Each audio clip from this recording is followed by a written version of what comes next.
আসসালামু আলাইকুম ওয়া রাহমাতুল্লাহ। 15 শ্রেণীর মানুষকে আল্লাহ তাআলা নীরবে সাহায্য করেন। আর কে না চায় আল্লাহর সাহায্য পেতে? দেখুন, আল্লাহর সাহায্য লাভের নির্ধারিত পথ আছে। আল্লাহর সাহায্য পেতে হলে সে রাস্তায় অর্থাৎ আল্লাহর দেখানো পথেই চলতে হবে এবং অনুসরণ করতে হবে।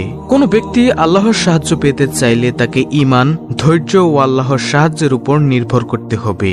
ফলে সে পৃথিবীর সব কিছু ত্যাগ করবে এবং সর্বোচ্চ আত্মত্যাগ স্বীকার করে নিবে। কেননা আল্লাহর সাহায্য তার ভাগ্যেই জোটে তা লাভ করার জন্য যে ব্যক্তি জীবনের সবকিছু বিসর্জন দিতে প্রস্তুত থাকে। আর আল্লাহর সাহায্য যারা পায় বা পাবে এরকম 15 শ্রেণীর মানুষ সম্পর্কে আজকের ভিডিওতে আলোচনা করব ইনশাআল্লাহ। মনোযোগ দিয়ে শুনবেন। নম্বর 1, প্রকৃত মুমিনকে আল্লাহ নীরবে সাহায্য করেন। তাদের সাহায্য আল্লাহর পক্ষ থেকেই আসে। সাহায্য লাভ করা মুমিনের অধিকার। আল্লাহ তাআলা বলেন, মুমিনদের সাহায্য করা আমার দায়িত্ব। সূরা আল রুম আয়াত নম্বর 47। আল্লাহ যাকে সাহায্য করেন তাকে পরাজিত করার মতো কোনো শক্তি নেই। আর আল্লাহ যাকে অপদস্থ করেন তাকে সাহায্য করার মতো কেউ নেই।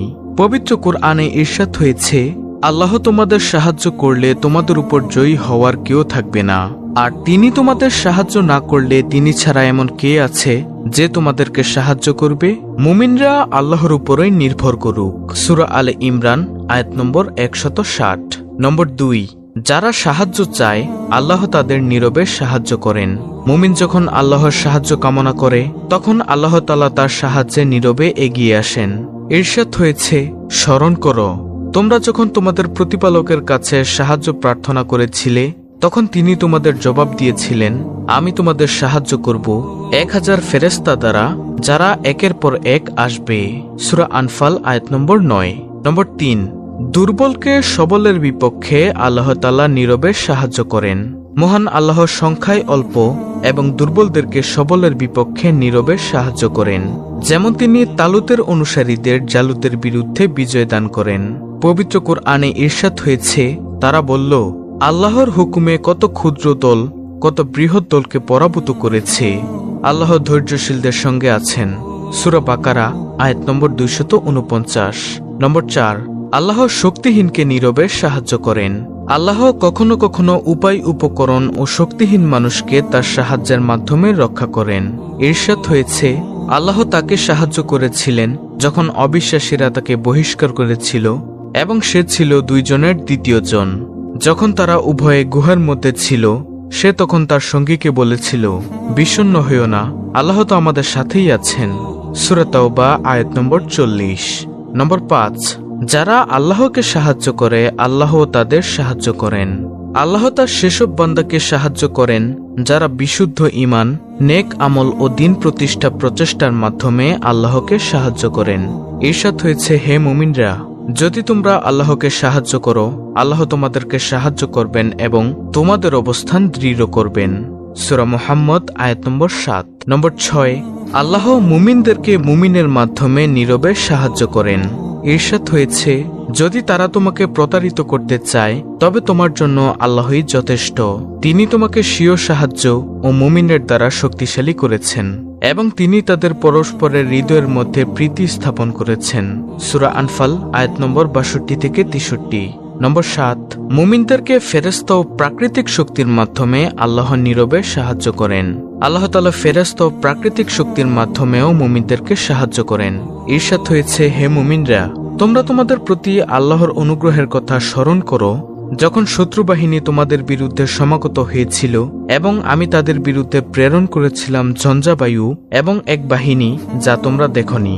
সূরা আহজাব আয়াত নম্বর 9।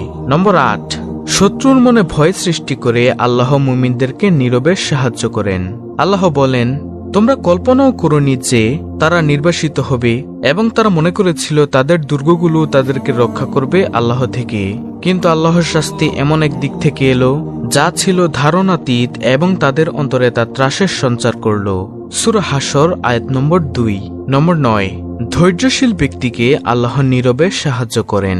যারা দিনের উপর চলতে গিয়ে বিভিন্ন বিপদের শিকার হয় এবং ধৈর্য ধারণ করে আল্লাহ তাদেরকে নীরবে সাহায্য করেন। আল্লাহ বলেন, হে মুমিনরা, তোমরা ধৈর্য ও নামাজের মাধ্যমে সাহায্য চাও। নিশ্চয়ই আল্লাহ ধৈর্যশীলদের সঙ্গে আছেন। সূরা বাকারা আয়াত নম্বর 153। নম্বর 10, দুনিয়ার জীবনে নিজেকে হেফাজত করতে যারা আল্লাহর বিধান অনুযায়ী বিবাহ বন্ধনে আবদ্ধ হতে চায় তাদেরকে সাহায্য করাও আল্লাহর দায়িত্ব হয়ে যায়। আল্লাহ তাআলা বলেন, তোমাদের মধ্যে যারা বিবাহহীন তাদের বিয়ে সম্পাদন করে দাও এবং তোমাদের দাস ও দাসীদের মধ্যে যারা সৎকর্মপরায়ণ তাদেরও। তারা যদি নিঃস্ব হয় তবে আল্লাহ নিজ অনুগ্রহে তাদেরকে সচ্ছল করে দিবেন। সূরা নূর আয়াত নম্বর 32। নম্বর 11, ওই ব্যক্তিদেরকে সাহায্য করাও আল্লাহ তাআলার দায়িত্ব যারা আল্লাহর বিধানগুলোকে পৃথিবীতে বাস্তবায়ন করতে বাতিলের সঙ্গে প্রাণপণ চেষ্টার মাধ্যমে নিজেকে নিয়োজিত করেন। মিশকাত। নম্বর 12, আল্লাহ ভীরু ও দয়াশীল মানুষকে আল্লাহ নীরবে সাহায্য করেন। আল্লাহ তাআলা মুত্তাকি ও দয়াশীল মানুষের সঙ্গে থাকার ঘোষণা দিয়েছেন। তিনি বলেন, নিশ্চয়ই আল্লাহ তাদের সঙ্গে আছেন যারা আল্লাহ ভীরু ও অনুগ্রহকারী। সূরা নাহল আয়াত নম্বর 128। নম্বর 13, আল্লাহর পথে আহ্বানকারীকে আল্লাহ নীরবে সাহায্য করবেন। যারা মানুষকে আল্লাহর পথে আহ্বান করে আল্লাহ তাআলা তাদের সাহায্য করেন। আল্লাহর দুই নবী মুসা ও হারুন আলাইহিসসালামকে ফেরাউনের কাছে দ্বীনি দাওয়াত নিয়ে যাওয়ার নির্দেশ দিয়ে বলেন, তোমরা ভয় পেও না, নিশ্চয়ই আমি তোমাদের সঙ্গে আছি, আমি শুনি ও দেখি। সূরা তাহা আয়াত নম্বর 46। নম্বর 14, বিপদগ্রস্ত মুমিনকে আল্লাহ নীরবে সাহায্য করেন। যখন কোনো মুমিন বিপদগ্রস্ত হয় এবং তারা আল্লাহর সাহায্য কামনা করে আল্লাহর সাহায্যের মাধ্যমে তাদের সঙ্গে থাকেন। পবিত্র কোরআনে আল্লাহ তাআলা বলেন, যখন দুই দল পরস্পরকে দেখল মুসার অনুসারীরা বলল, নিশ্চয়ই আমরা ধরা পড়ে যাব।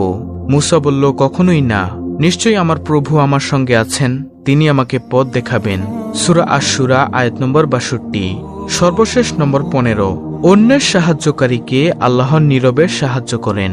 নিজের জীবনে আল্লাহ তাআলার সাহায্য পাওয়ার একটি সহজ উপায় হল অন্যকে সাহায্য করা। মানুষকে সহযোগিতা করলে নিজের কাজেও আল্লাহ তাআলার সাহায্য পাওয়া যায়। এটা অনেক বড় সওয়াবের কাজ, এর ফলে ফজিলত অনেক। বিভিন্ন হাদিসে রাসূল সাল্লাল্লাহু আলাইহি ওয়াসাল্লাম মানুষকে সাহায্য করতে উদ্বুদ্ধ করেছেন। হাদিসে এসেছে, বান্দা যখন তার ভাইয়ের সাহায্যে নিয়োজিত থাকে আল্লাহ তার সাহায্যে থাকেন। সহিহ মুসলিম শরীফের হাদিস, হাদিস নম্বর 2699। জীবনের প্রতিটি ক্ষেত্রে বান্দা আল্লাহ তাআলার সাহায্যের মুখাপেক্ষী। তিনি সাহায্য না করলে মানুষের পক্ষে কোনো কাজই করা সম্ভব নয়। এজন্য সর্বদা তারই কাছে সাহায্য কামনা করা বান্দার কর্তব্য। অত্যন্ত গুরুত্বপূর্ণ একটি ভিডিওটি ভালো লাগলে অবশ্যই চ্যানেলটিকে সাবস্ক্রাইব করে পাশে থাকা বেল আইকনটি অল বাজিয়ে দিবেন। ভিডিওটিতে একটি লাইক দিবেন এবং কমেন্টে আমিন লিখবেন এবং অন্য মুসলিম ভাই বোনদের কাছে ভিডিওটি শেয়ার করে দিবেন যেন তারা এর থেকে শিক্ষা গ্রহণ করতে পারেন। আল্লাহ তাআলা আমাদের সবাইকে সকল কাজে সাহায্য করুন। আমিন।